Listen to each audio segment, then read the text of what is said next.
in one place and being so quiet. Not used to that. I'd also like to thank Mark and Steve Batt for all their help in getting this underway, because I'm a newcomer to this type of presentation. So if I press the wrong button, please forgive me. Mark will try and put me right, I'm sure. My story begins, like everybody else's, I suppose, the moment my head popped out of my mum. The doctor picked me up and ran off with me, and a few minutes came back again. My mum was a bit upset, of course, and the doctor said, "Oh, don't worry, nothing wrong." She said, "Well, why did you run off with him?" He said, "Well, some babies are born with a piece of skin over their head and their face. It's called a cowl, and I had to cut it off so the baby could breathe, and he's fine now." And then he said, "Would you like your baby's cowl?" And my mum said, "Oh dear, what do I want that for?" And he said, "Oh, it's in the seagoing world, especially amongst fishermen, cowl's very valuable, because the tradition is that anybody who's born with a cowl or who has one in his possession will never drown at sea." So it's strange, isn't it, that I spent most of my life either on or under the sea. Must be something in these old traditions.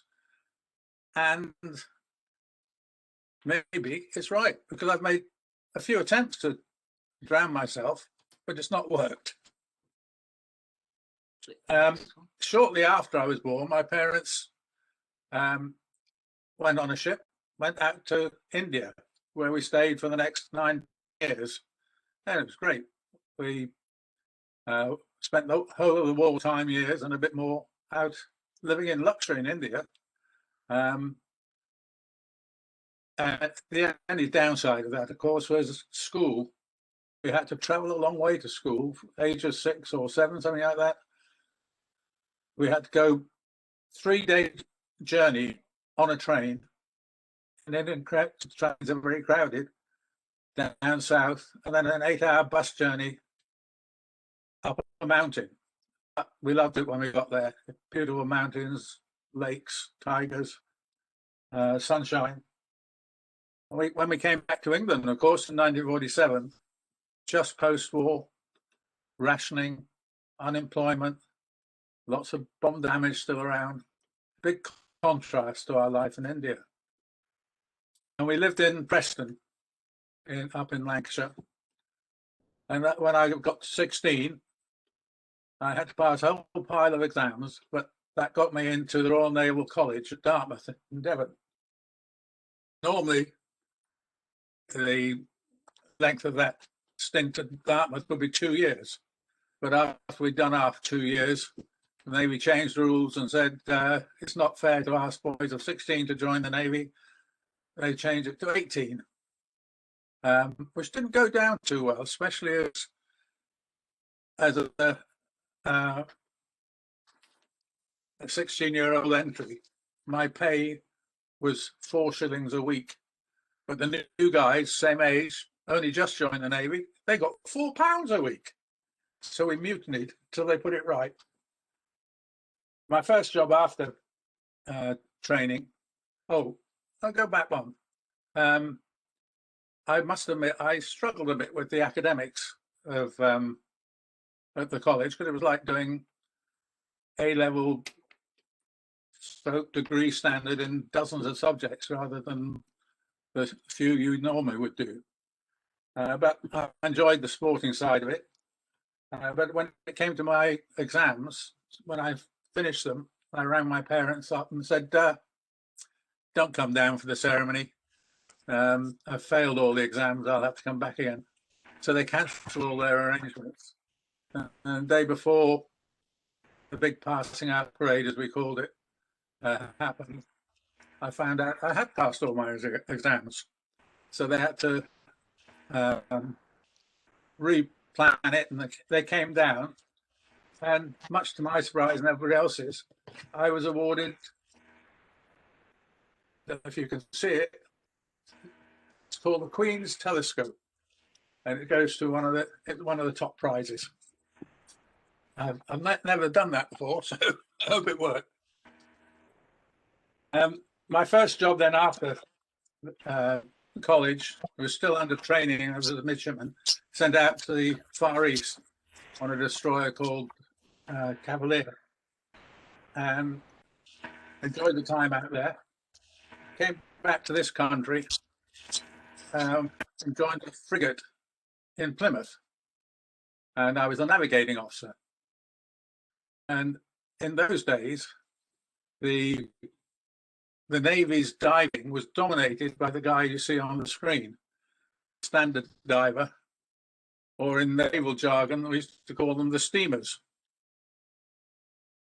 And I'll just, oh, what's happened? I'm trying to get the slide up and it's not come up. The next slide.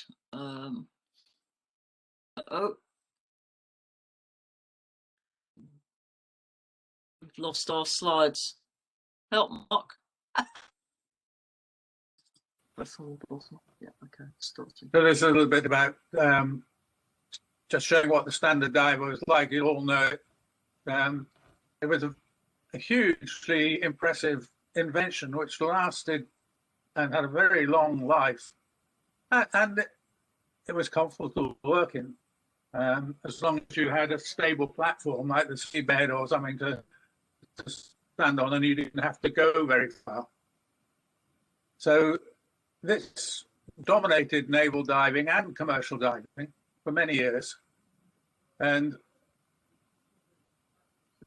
there was a conflict. There was another part of the Navy diving thing called the clearance diver, and they were swimmers, mobile gear, lightweight, able to move long distances. The two branches of diving didn't really like each other, and the clearance divers always referred to the standard diver as the steamer, and they had equally derogatory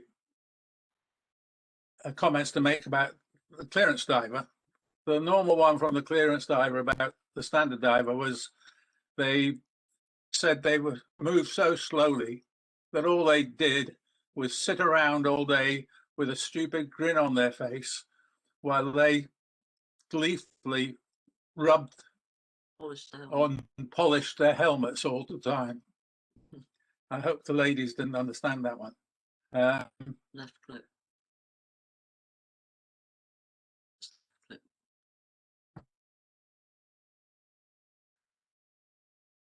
Oh, it's lost the move. Double click again. Double click here. Yeah, no, there. Double click. Okay, left click. That's it. And what you see now is a famous naval diver called George Wookey, Lieutenant George Wookey. We always think of the standard diver as doing lots of good hard graft like engineering and digging holes and welding, but we forget that even in those days the desire to get deeper was well entrenched.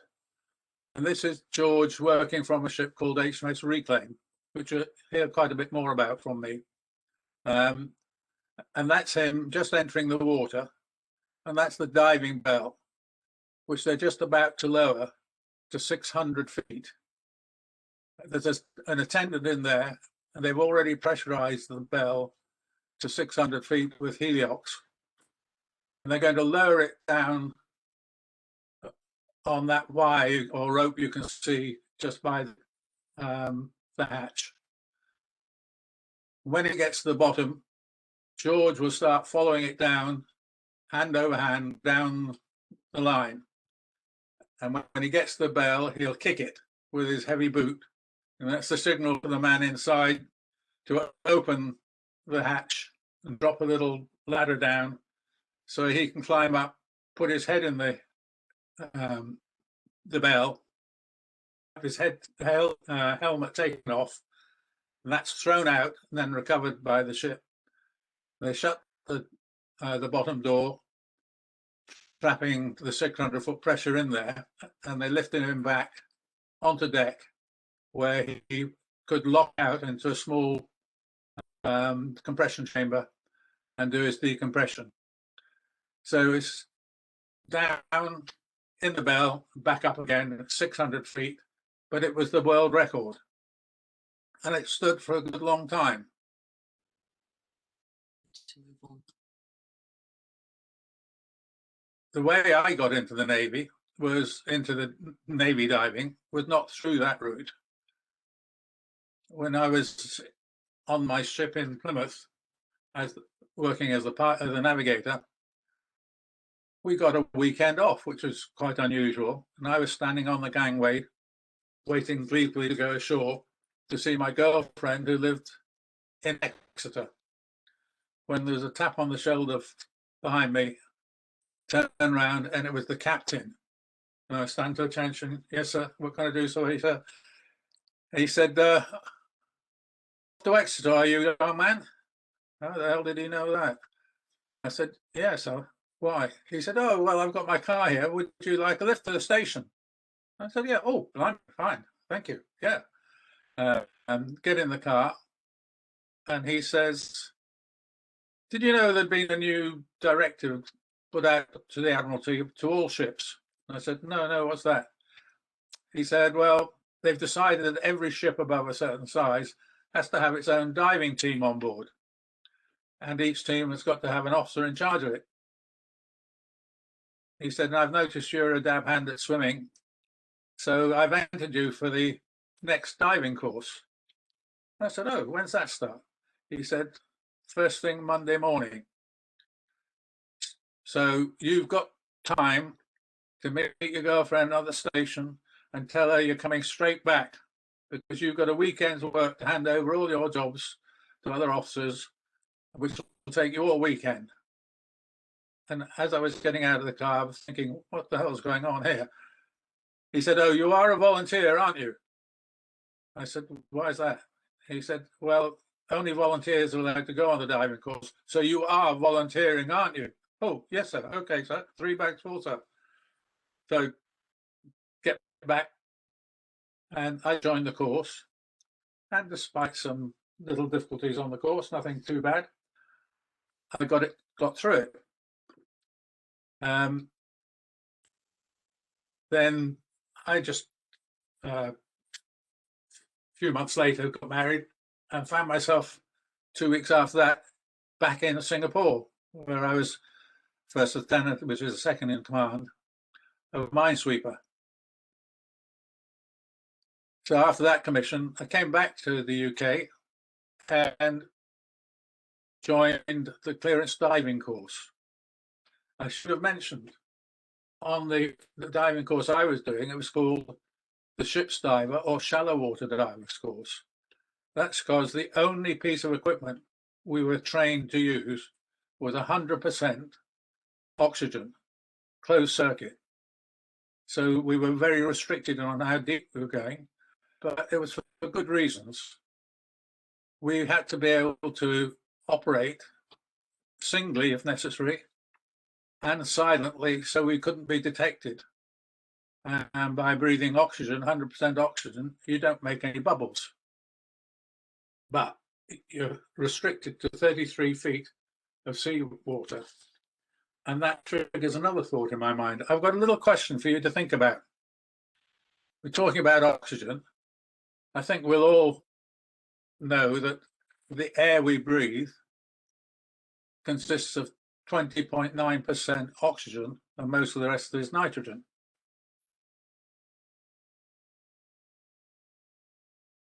I've got a little question I want you to think about. I'm not going to ask you all to answer it, but we'll go through it later on, the answer.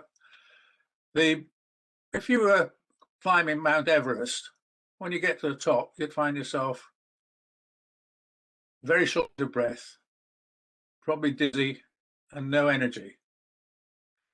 So that's probably something to do with the oxygen. So the question for you is the percentage of oxygen higher than it is here, or is it lower? Fairly easy question, I think, but just think about it and we'll talk about the answer later on. You need to move on. Now, when I got back from Singapore, I joined the clearance diving course, which was quite a long one, about 9 months, I think, working out of Plymouth. And that stage, we were taught how to use a variety of equipment. We were allowed to now use that dangerous substance called air, either by surface supply or just on self-carried tanks. We also learned to use semi-closed nitrox systems with various mixes down to a depth of 180 feet. The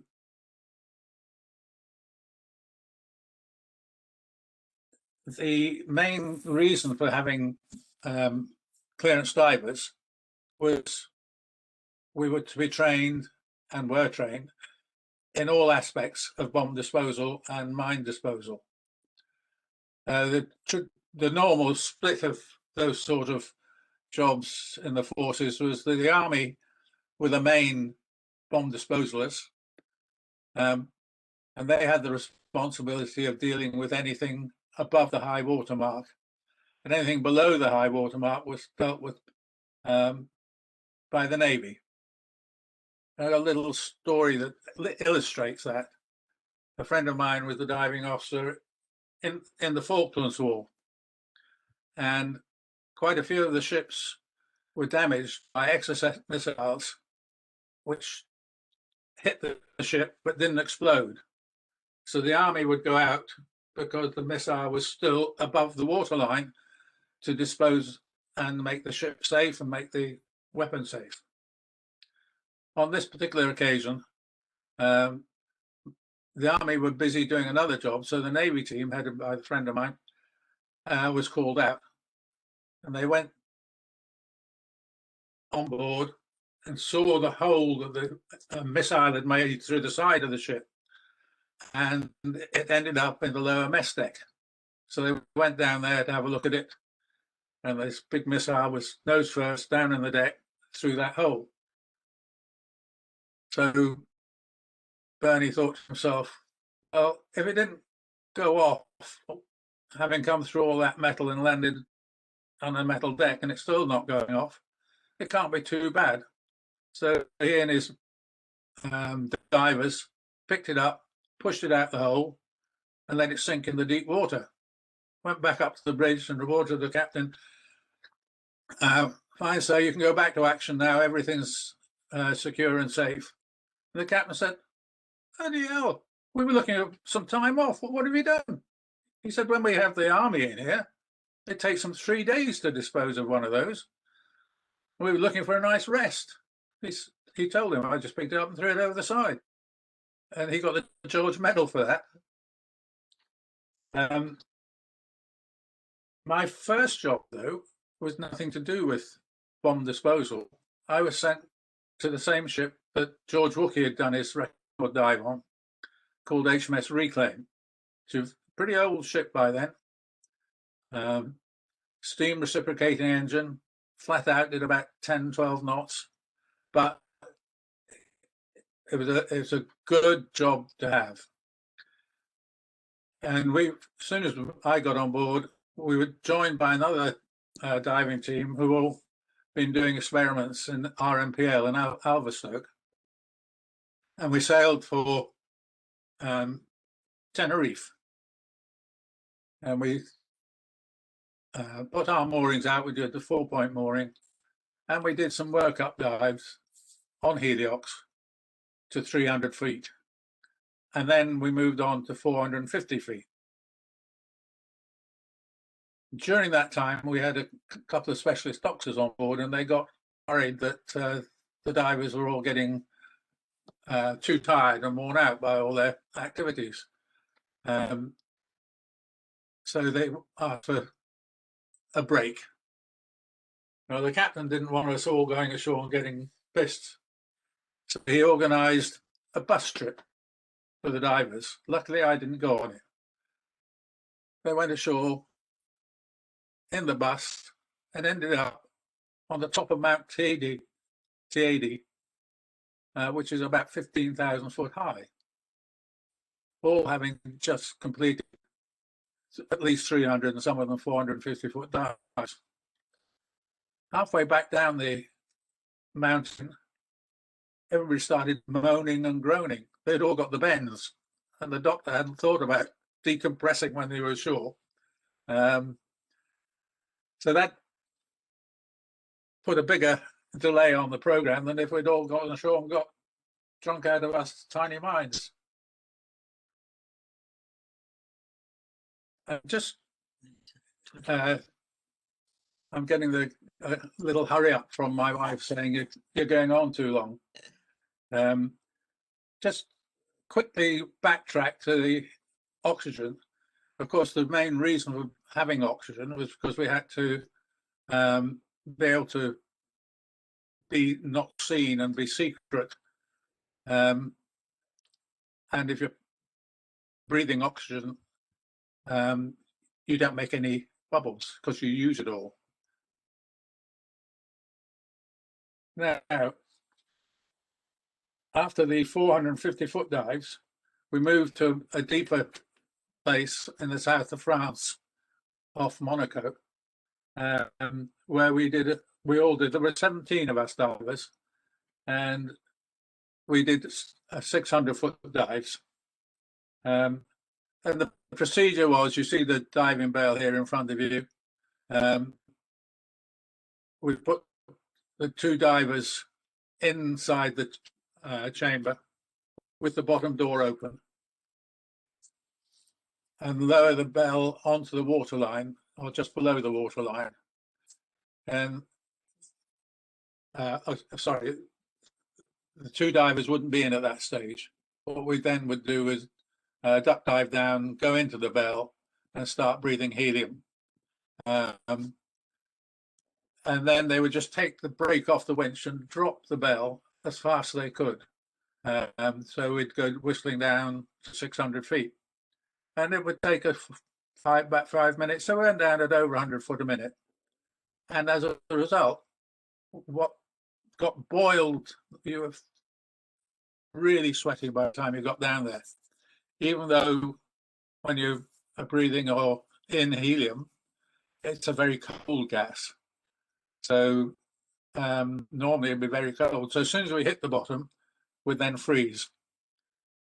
But then we'd take it in turns to go out of the bell and do some tasks. We were mid-water, we weren't on the bottom. And then get back.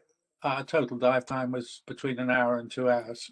And we get back in the bell, shut the bottom door, we recovered the ship, and underneath the hatch you can see there is the recompression chamber, which we'd lock onto. It was only small, just about big enough for two people to lie on the deck.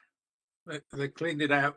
It used to have benches in it, but our decompression took at least 24 hours. And if you got a niggle or anything, it took quite a bit longer. So all you had in there was a bucket, and they could pass some small bits of food in. And we had to lie on the steel deck with two fairly large guys, nothing between them. Not very pleasant. But it worked, and as a result, we'd extended George's record because his was a bounce dive, and we were establishing you could get to those sort of depths and get a reasonably good length of diving. Oh, true. After that, I was moved down to another job in Plymouth. Slides. I was put in charge of the Plymouth Command clearance diving team. In fact, I had two teams. This team was a specialist team. We had to be fast response with lightweight gear, and we had to be able to dive to 250 foot on air. And as you know, at that sort of depth, nitrogen becomes quite narcotic. So to keep ourselves in training, we had to do very regular dives so we could operate even though we were, in other words, drunk as a skunk. But it's like an experienced drinker. If you do it regularly enough, you can keep your wits about you. The other side of the team were the bomb disposal team. And they were extremely busy. At that stage, they were dredging out one of the big harbours in Wales, Milford Haven, to allow big tankers to get in there.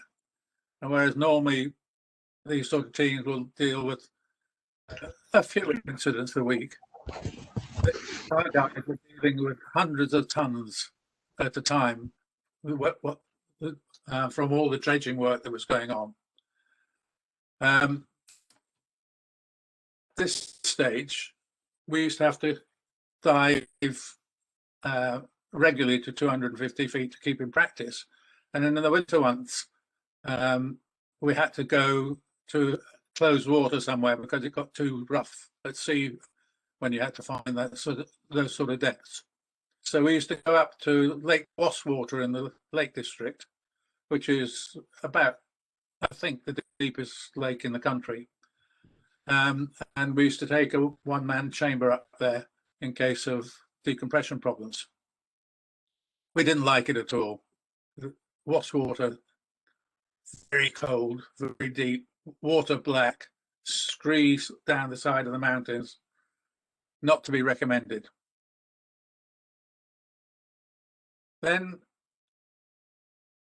there was a big incident off the coast of Cornwall on Seven Stones Reef. A ship called the Torrey Canyon was going to be the largest ship ever to try and get up the channel to unload. And I think it was going to go into Southampton, but I'm not sure.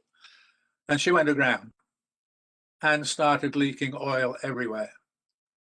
And we were sent out to do an initial survey with the idea of seeing if we could see what damage had been done. When we got there, though, the oil was so thick around the ship that you couldn't even feel the water. I want to go back one. Back, right click. And left click. I was entered the water on this far side of the ship, you can see here, because it was too rough on this side. But it was just oil, no water from the damage. So everything we had was covered in oil, couldn't see anything. You couldn't operate your gear because your hands got too slippery, couldn't see where you were. So I had to call a halt to that. And before we got back to our little support ship, all our gear fell to bits. All the rubberized stuff, the boat, the dry suits, anything we had rubberized just fell to bits. What it did to us, I'm not sure. So the government took the decision that they didn't want the ship leaking oil for the next 100 years. They were going to bomb the ship to release it. The general public thought that it was to try and burn the oil, but you can't burn oil like that. The idea was to release it in one big swoop and then clear it up after it hit the beaches. Not a good idea. The detergents they used to clear up actually did more long-term damage than if they'd let the oil pollute everywhere and then let the weather clear it up. But anyway, after the bombing, she started to break up, and I was sent out by helicopter to see if we could do another survey to make sure everything had been cleaned up and there were no unexploded bombs around.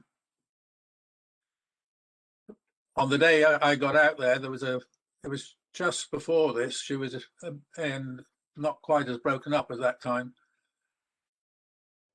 The waves were hitting the side of the ship, going through the bomb holes in the side, and water was thrown up 100 or more feet in the air.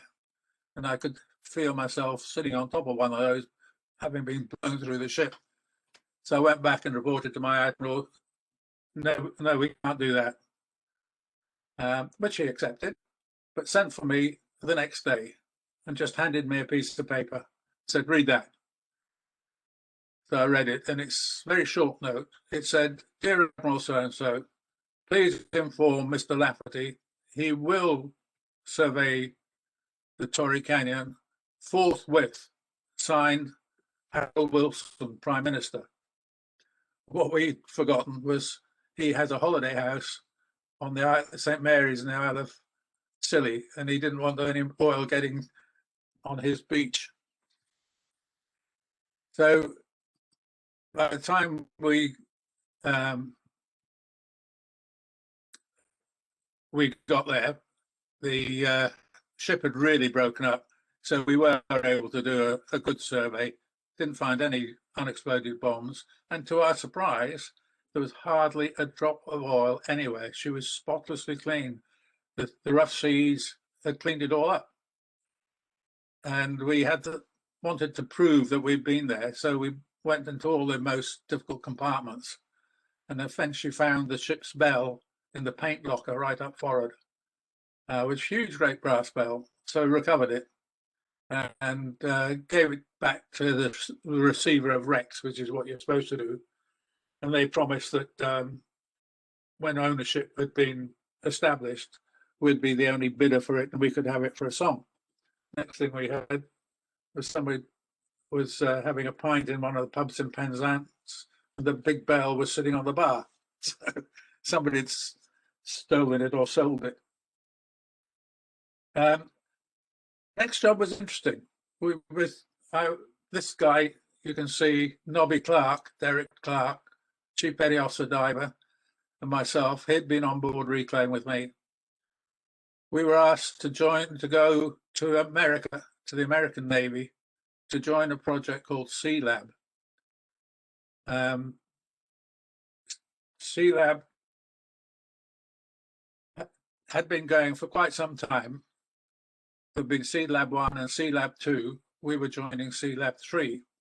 And the concept behind this was they were trying to find a way of extending bottom times and reducing decompression.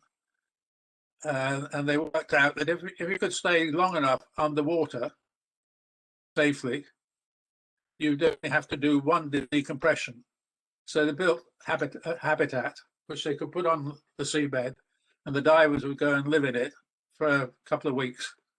And then when they finished their stint, they only had to do one decompression. And that was done, first of all, in 100 feet of water off Florida, and then 200 feet in the Gulf of Mexico. Now they wanted to do it at 600 feet.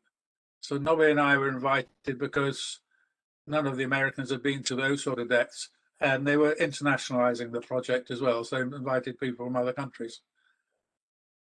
We started off by going to Washington, DC, to their experimental diving unit, where we did a series of deep dives in a chamber with a wet pot.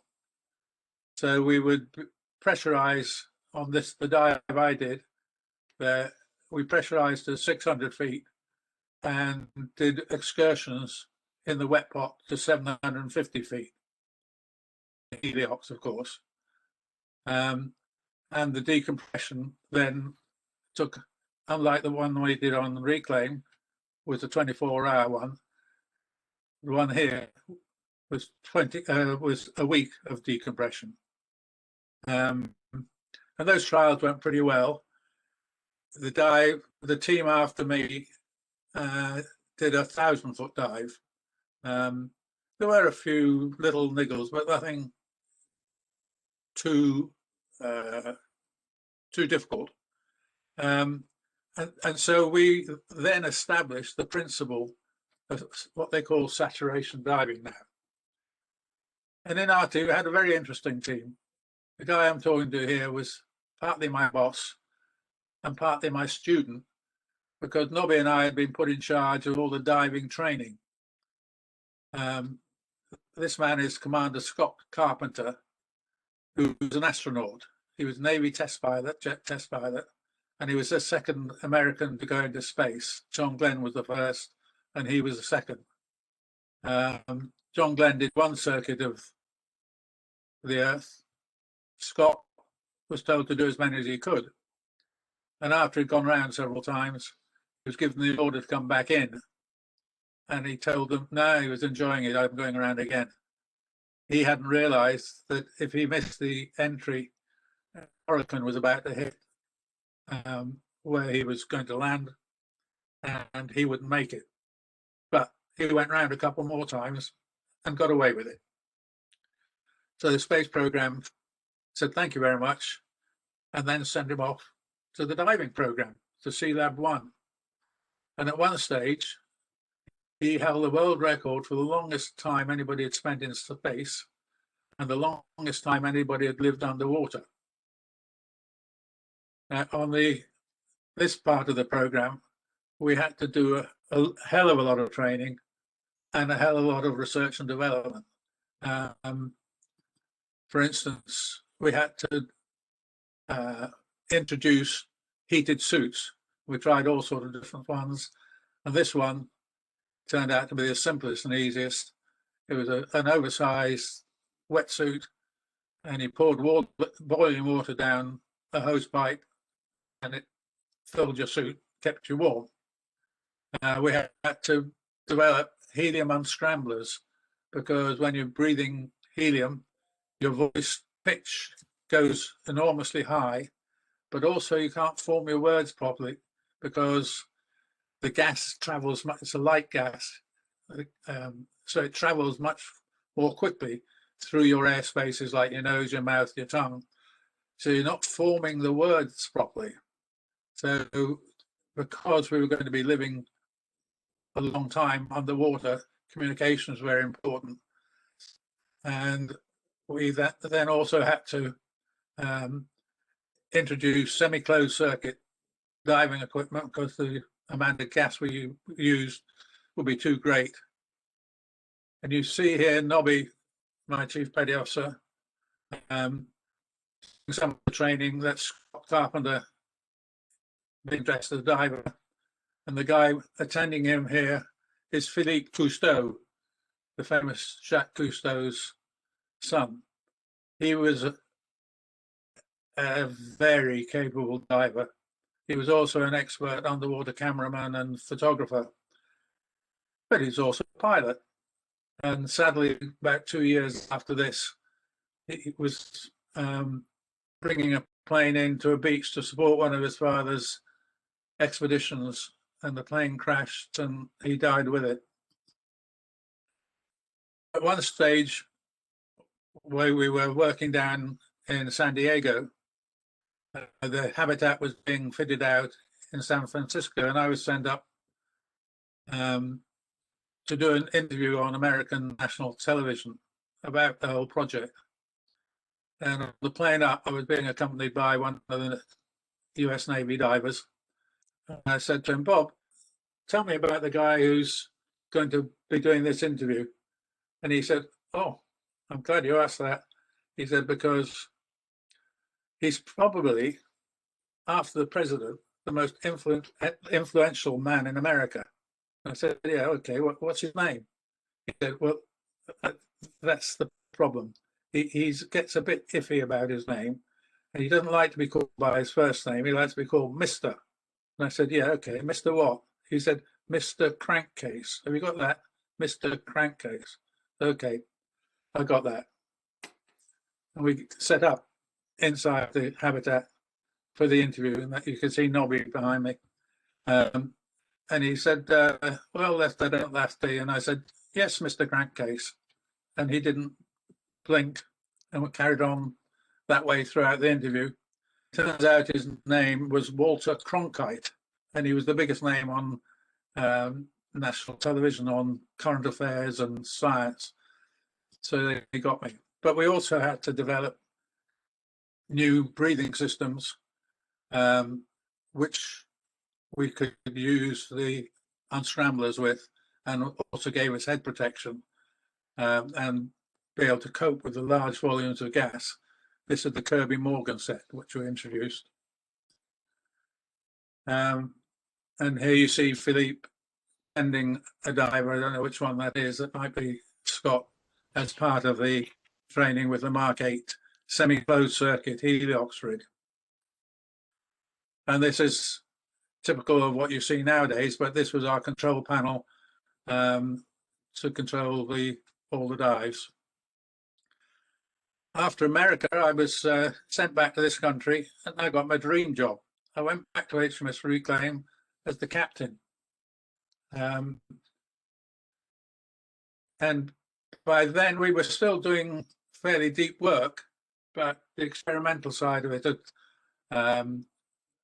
disappeared. So we found ourselves doing some more routine work, like salvaging helicopters like you see here. This is done just inside the Arctic Circle in northern Norway. The helicopter crashed in about 600 feet in one of the fjords. Luckily, we found her sitting on a shelf partway down, so she was only about 450 feet. Another nice little job we found in the Firth of Forth, the local Navy Sub-Aqua club had found this wartime mini submarine, so we recovered it for them. And the story is quite interesting. She was alongside the support ship for maintenance and repair. And the captain of it, who was a very large Norwegian officer, had to go back on board to do some little job. So he went down the ladder, got into the sub, left the hatch wide open. While he was in there, a passing ship made a big bow wave, which flooded into the submarine, and it started to sink, parted its moorings, and slammed the hatch shut on the officer in there, and it sank in about 100 feet of water. They thought that'd be the last they'd see of him, because with that sort of pressure of water on the hatch, nobody's strong enough to open it. But he did. He managed to open it. He did a free ascent and went back to war. Just an interesting little bit. This is a shot of HMS Reclaim leaving Portsmouth. You can see she has 2 sails. How that happened was when we did the work in Tenerife, we found with the very large, widespread moorings, the seabed was very changeable. And if there was a bit of wind or a bit of current, the ship would bounce around in the moor, and you couldn't quite be sure what depth of water you had. And the bell might get banged on the rock. So our chief diver was an ex-fisherman, and he said to me one day, we used to have a similar problem with trawlers when we were having a deep trawl. We couldn't keep the ship under control. Steering was very difficult. So we found that if we made a little mizzen sail and got the wind right, it would hold us over to one side and we could control everything. He said, I think we could make that work. So we made this little sail that you can see on the stern, and it did. It worked very well. So as a bit of a joke, one of my predecessors made a foresail as well, because we were having a battle with the Admiralty trying to get a more modern ship. And she's now going out of Portsmouth, past the pub you see there called the Still and West. and you can see the submarine escape tower on the other side. And she's going to join the fleet review for the Queen's Jubilee. With the whole fleet going to be anchored in the Solent for the world to see. And the press took this photograph, and the next day they published it on the front page of all the newspapers, and they had photoshopped every ship in the Navy with sails up under a big banner, Navy's attempt to save fuel. Neither myself or that captain were very popular with the Admiralty. One nice little job we did was visit London, and I've always remembered feeling very chuffed. They had to open Tower Bridge for me. But when I left the Navy, I joined a company called Vickers Oceanics in Scotland, and we operated manned submersibles for the oil industry. So when I got there, I had to qualify as a pilot of the submersibles, and my first task was to introduce a new type of submersible. This was going to be a diver, and was diver lockout submersible. So we had a saturation diving system built into the ship, and as with Reclaim, normally the diving ships had to use anchors to hold themselves in position, and they couldn't always get the diver as close to the job as they would like. So our idea was we'd have a diving bell and a diving control panel in the submersible, and once they were on the seabed, they could position the submersible as close to the job as possible, so the diver had no difficulty in getting there and having support, and didn't have to have long umbilicals trailing behind him. And it worked pretty well. But then the industry changed. Most of the work was to be done in the oil field, supporting gas and oil fields and long pipelines. So they introduced DPDSVs, that's dynamically positioned DSVs, where the ship had multiple thrusters and nav systems which could hold the ship very accurately in position, so they could get the bell very close to where the diver needed it. So that really put the submersible business out of business. So I then joined the oil companies as the diving specialist and safety specialist for them. And here's just a little clip of a diving vessel at work. In the ultra-modern dive control center, the technicians monitor all of the parameters of the saturated diver's environment 24 hours per day. The diving saturation system comprises 7 chambers which allow use of 3 separate living depths.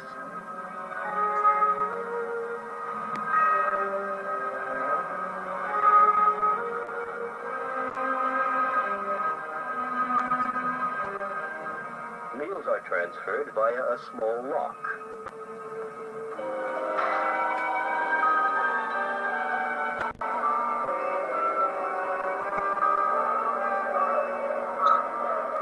By means of a television camera network, the divers in the chambers are surveyed permanently.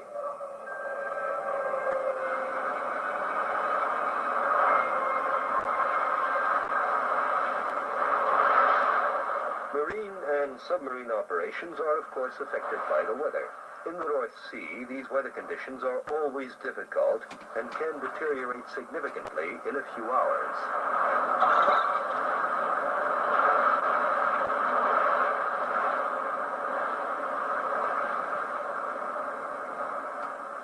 Seabags is to leave the platform rapidly.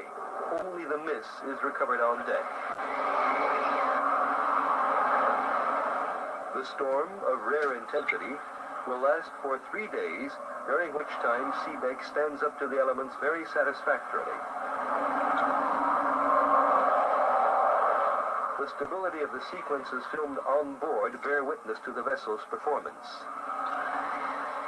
Storms are, of course, frequent in the North Sea, and working vessels must therefore be able to weather the elements without having to seek calm waters in a port.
Diver team is kept in saturation, ready for operations as soon as the weather allows it.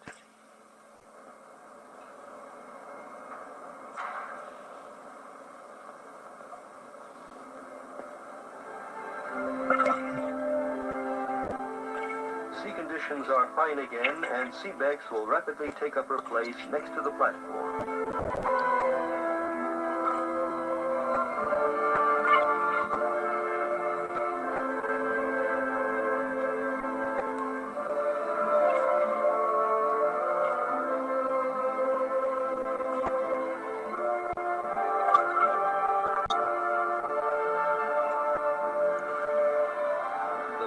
Lowered, taking with it the first team of welder pipe fitters.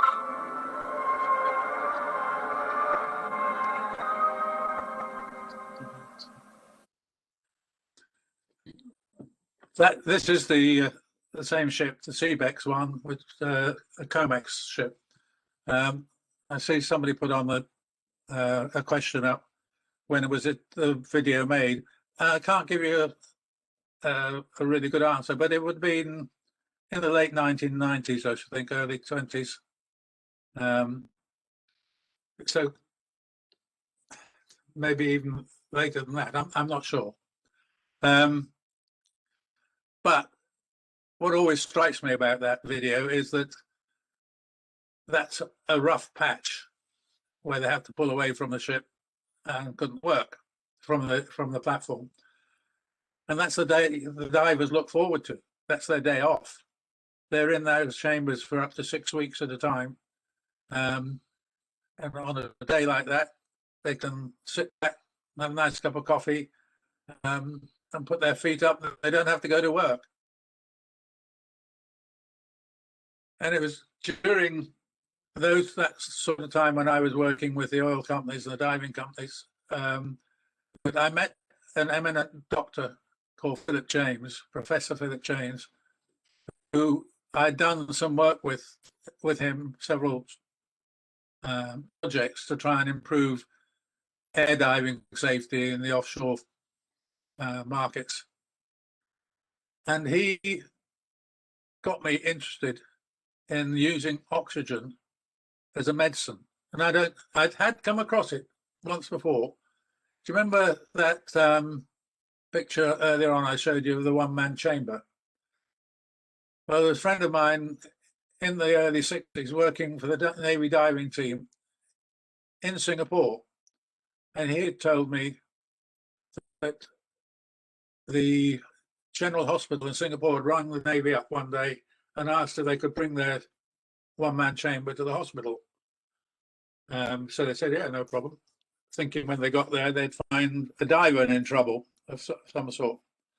When they got there, they found it was a young lady who was about 18 months pregnant.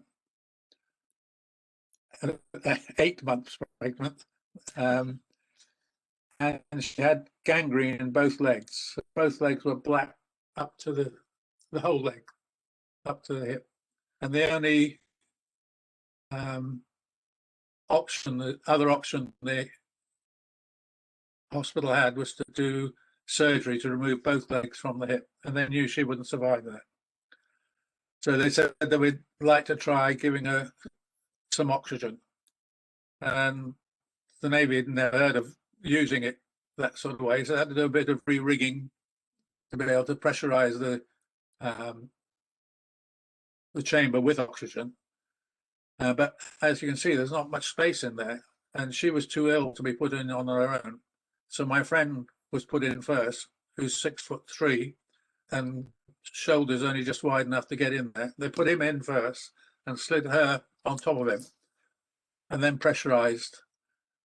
And he said after about 20 minutes, he could see her legs going from black to pink. And I don't know how many treatments she had after that, but she made a full recovery, and so did the baby. And that was just with oxygen.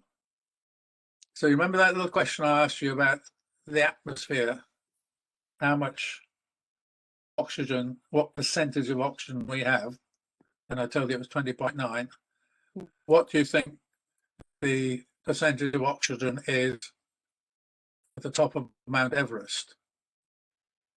Now, I suspect, but I don't know, I'm guessing, that most of you would agree that you're short of oxygen when you're up there. That's why you get the symptoms.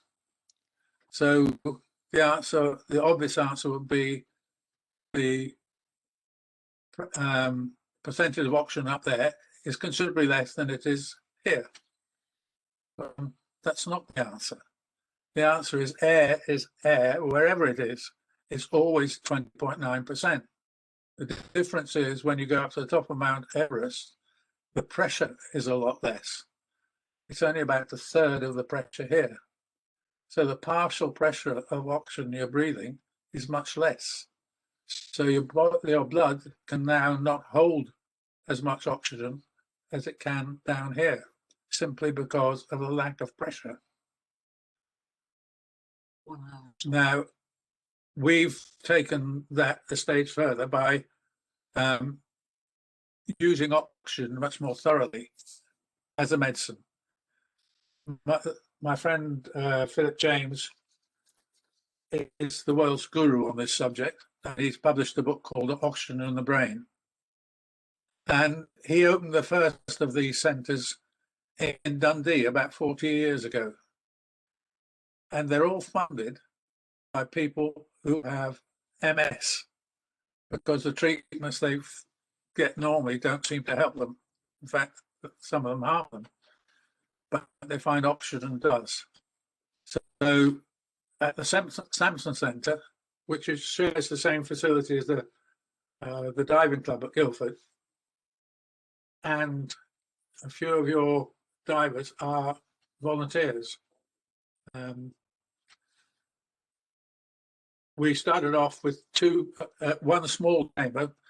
The centre asked Philip James and myself to come down and talk to them about it, and then as a result they decided to install oxygen systems. We managed to get 2 small chambers, and a year or 2 ago we got the bigger one, so we can now treat 6 people at a time. We put people in the chamber, but we pressurize with air for safety reasons and give them oxygen on a mask, and we give them an hour at a time. And does it work? Well, the picture paints 1,000 words. I should have warned you that you're going to get rather a difficult picture.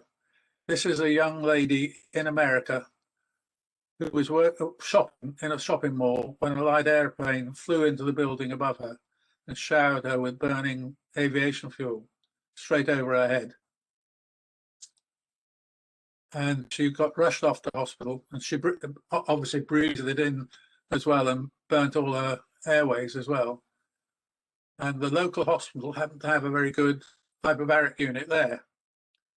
So they got her into the chamber as soon as they could. But you see the top picture on the left, that's 12 hours after she'd been injured. The next one shows after 2 hyperbaric treatments what the improvement was. and then after 6 treatments, and then the final result, there's hardly a scar on her face.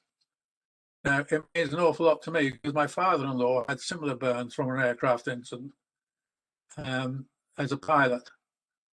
And he spent the rest of his life with grotesque injuries despite lots of plastic surgery. This young lady just had oxygen treatment. And this shows some of the reason why it works.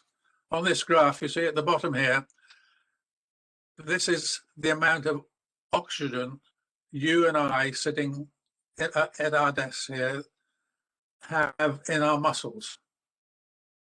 If we now start breathing 100% oxygen off a mask, just sitting in our chairs, you get this amount more in your muscles. It doesn't really matter how much is in your bloodstream. You're trying to get it into your muscles to make it effective. But look what happens if you use additional pressure. You take the oxygen content in your muscles way, way, way up here. And that's very good. That helps you because oxygen is the most powerful anti-inflammatory agent you can find, but it's also an antibiotic. So if there are any bugs around, it's going to get rid of those as well. But if you can get rid of inflammation, you can start blood flow to the places you want it to do. And when you come out, here's the real secret. You go back down fairly rapidly to atmospheric pressure, and your immune system suddenly starts to think you're now short of oxygen. It's got used to that huge amount you were having earlier.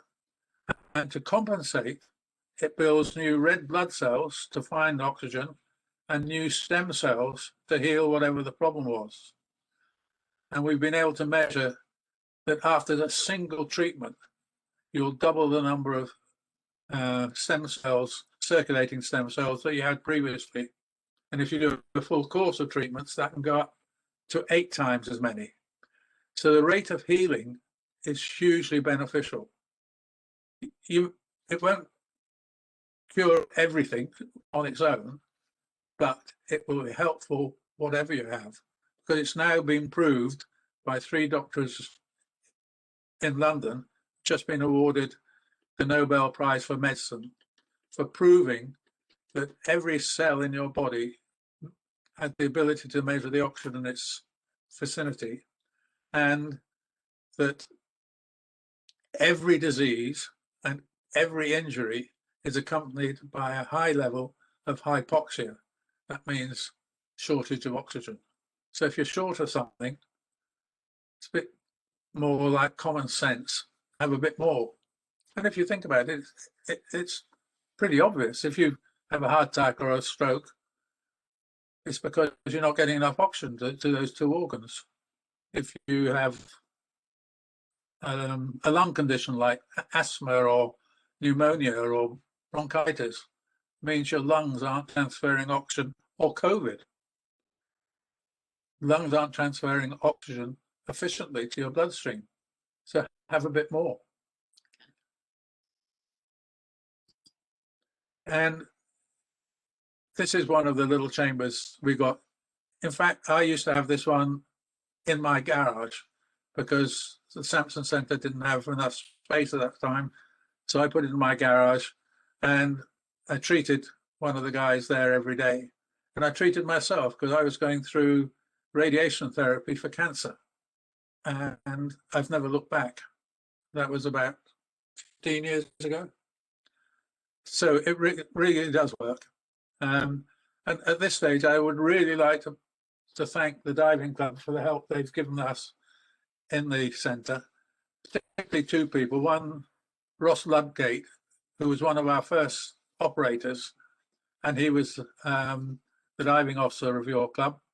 And the other one is Duncan Howe. They've both done many hours as operators helping other people But this year, Duncan has been a stalwart. Because of COVID, we've been struggling to keep the place running. And he's spent days and days and hours operating the chambers for us. So thank you very much. I hope I haven't run over time too much. Rose's been kicking me, saying, get on